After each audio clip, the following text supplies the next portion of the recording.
आप देख रहे हैं अल्फा डिफेंस हिंदी में आपका स्वागत है। आज के इस वीडियो में हम लोग बात करेंगे हर्मीज 900 के बारे में और समझने की कोशिश करेंगे कि क्या ये ड्रोन भारतीय सेनाओं की रिक्वायरमेंट को पूर्ण कर सकता है। साल 2018 में अडानी सिस्टम और इजरायली कंपनी एल्बिट सिस्टम के बीच में एक जॉइंट वेंचर कंपनी बनाई गई थी और इस जॉइंट वेंचर कंपनी की तरफ से तेलंगाना में 50,000 स्क्वायर फीट के एरिया में एक यूएवी मैन्युफैक्चरिंग फैसिलिटी खोली गई थी। इस फैसिलिटी को कहा जाता है अडानी एल्बिट यूएवी कॉम्प्लेक्स और अडानी एल्बिट सिस्टम की तरफ से Hermes 900 UAV Indian tri services को ऑफर किया गया है, यानी कि भारतीय थल सेना, नौसेना और वायुसेना को।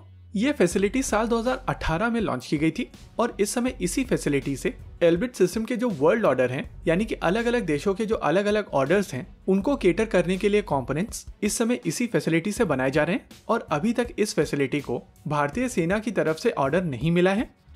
हर्मीज 900 एक काफी ज्यादा केपेबल सिस्टम है और इस समय ये वर्ल्ड के 10 देशों के साथ में ऑपरेशनल है। ये देश हैं Azerbaijan, Brazil, Canada, Chile, Colombia, Iceland, Israel, Mexico, Philippines, Switzerland और इसके अलावा यूरोपियन यूनियन के साथ में भी ये ड्रोन ऑपरेशनल है।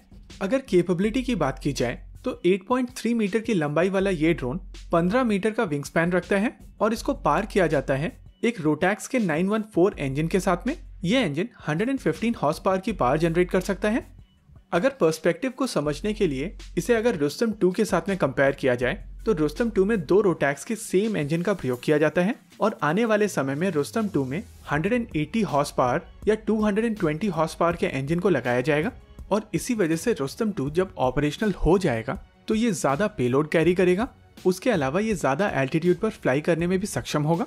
लेकिन बड़ा क्वेश्चन ये है कि अडानी और एल्बिट सिस्टम की फैसिलिटी साल 2018 में स्टैब्लिश हुई थी और तब से लेकर अब तक भारतीय सेनाओं की तरफ से इस ड्रोन को लेकर कोई भी ऑर्डर नहीं दिया गया है।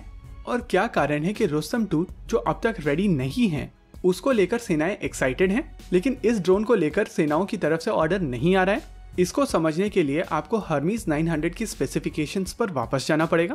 हर्मीज 900 की मैक्सिमम सर्विस सीलिंग 30,000 फीट की है, वहीं पर जो भारतीय सेनाओं की डिजायर्ड क्रूज एल्टीट्यूड है वही 30,000 फीट की है और इसी वजह से रुस्तम के केस में जो मैक्सिमम एल्टीट्यूड होगी वो 35,000 से लेकर 36,000 तक की होगी।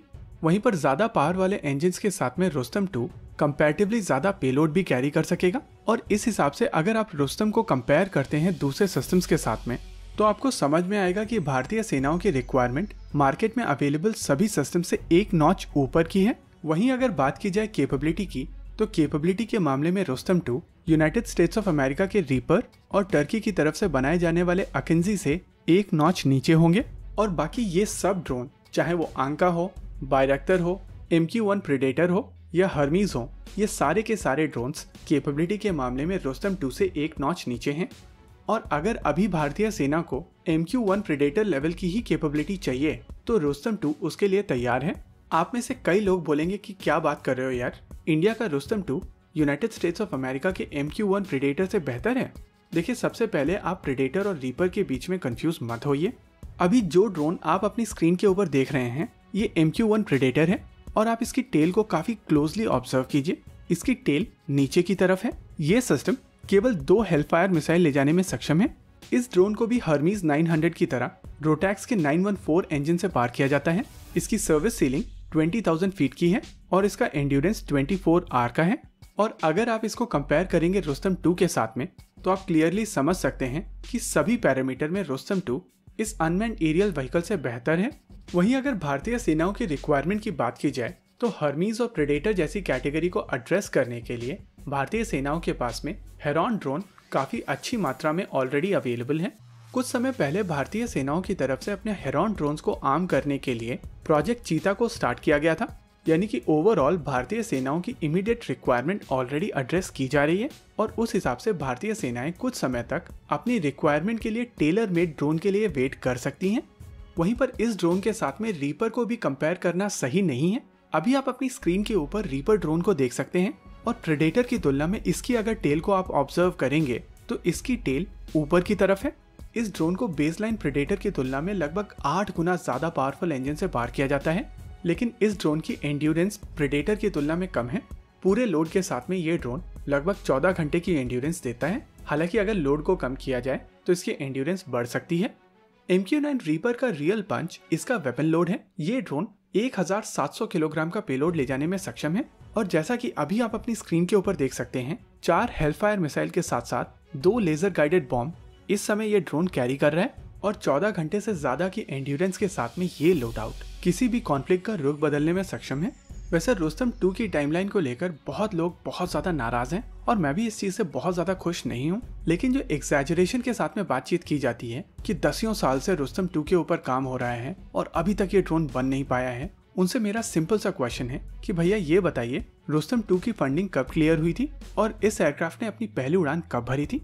तारीख थी 15 नवंबर साल 2016 जब इस एयरक्राफ्ट के पहले प्रोटोटाइप ने अपनी पहली उड़ान भरी थी और शुरुआती टेस्टिंग के बाद में इसके इंजन में और ज्यादा पावर की मांग की गई थी और इस मांग को देखते हुए साल 2018 में एक इम्प्रूव्ड पावर वाले इंजन के साथ में इस एयरक्राफ्ट ने अपनी पहली उड़ान भरी थी।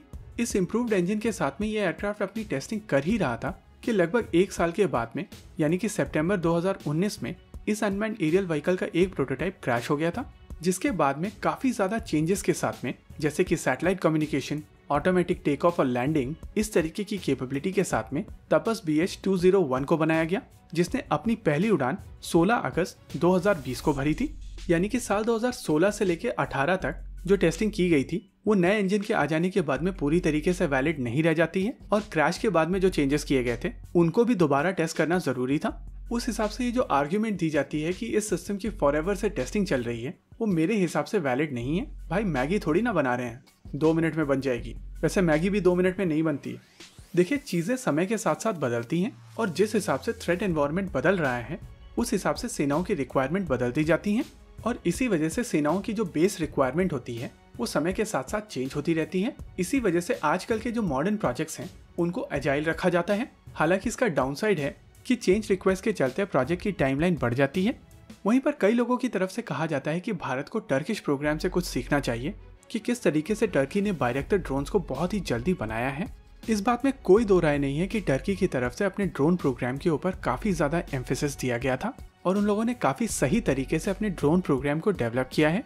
लेकिन अगर आप उसकी टाइमलाइन को ऑब्जर्व करेंगे तो आपको समझ में आएगा कि एक्चुअली बायरक्टर के ऊपर काम साल 2007 में शुरू किया गया था और उनकी तरफ से एक टैक्टिकल UAV साल 2011 में डेवलप किया गया था, जिसको बाद में मॉडिफाई करके बायरक्टर TB2 बनाया गया है और फाइनली ये सिस्टम साल 2017-18 के बीच में डिलीवर किया गया था, जिसमें बहुत सारे अलग अलग देशों के कंपोनेंट्स इन्वॉल्व थे।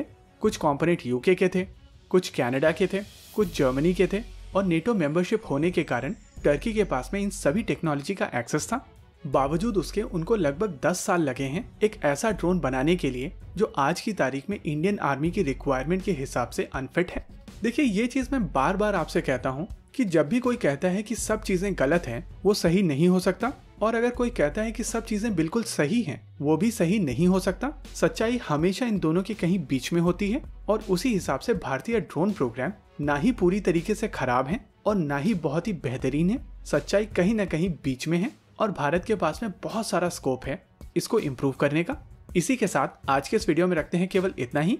अब बढ़ते हैं आज के क्विज सेक्शन की तरफ। कुछ वीडियोस पहले हम लोगों ने आपसे क्वेश्चन पूछा था कि स्क्रीन पर दिया गया एयरक्राफ्ट कौन सा एयरक्राफ्ट है। यह एयरक्राफ्ट है HAL Ajeet French aircraft Poland Gnat का लाइसेंस वर्जन था जिसको इंडिया में HAL बनाता था।